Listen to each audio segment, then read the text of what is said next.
Nang mag-rally po ang Iglesia noong January 13, 2025, ang ipinanawagan po namin sa mga namiminuno sa ating bansa, at malamang ay naaalala niyo po ito, kapayapaan, pagkakaisa, at unahing asikasuhin ang problema ng ating bansa at mamamayan nito kaysa yung mga hakbanging magbubunga lamang ng awayan at hidwaan. Dahil alam naman ng marami po na ang mga ito pawang pamumulitika lamang. Ang nakakalungkot po ay yung panawagang yun ng Iglesia ni Cristo tila hindi pinakinggan ng mga kinauukulan. Kaya nga po, Kuya Jen, nangyari yung mga nangyayari ngayon.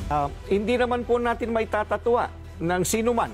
Matindi ang pagkakabahabahagi ngayon ng mga nasa gobyerno hanggang sa ating mga mamamayan. Hindi lamang tayong mga Pilipino ang nakakaalam na hindi tayo nagkakaisa. Ang nakakalungkot, maging ang mga taga-ibang bansang nagmamasid sa kaganapan po rito ngayon sa Pilipinas, alam na alam nila, hindi nagkakaisa. Magulo. Tungkol po sa dating Pangulong Rodrigo Duterte. Ayan po, we come to the crux of the matter. Yes po, opo.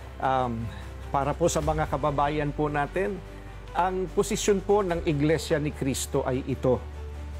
Kung ano ang tama at kung ano ang nasa mga batas natin, yun sana ang dapat pairalin. Huwag po itong pilipitin para umayon sa nais ng sinuman. Hindi po sumasang-ayon ang Iglesia sa anumang hakbangin na hindi naaayon sa mga batas ng ating bansa.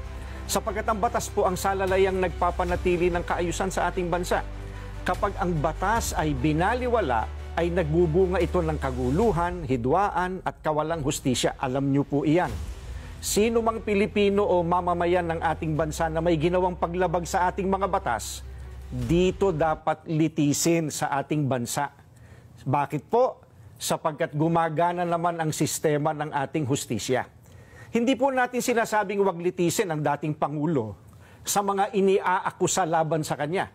Ang saganang amin po, nagtitiwala ang Iglesia ni Cristo sa integridad at kakayahan ng hudikatura para pagpasyahan ng ganitong bagay at usapin. Ang mga hukom natin ay may kakayahan po na gampanan ang kanilang tungkulin, na ipataw ang tamang hustisya at pairali ng katarungan sa lahat ng sandali.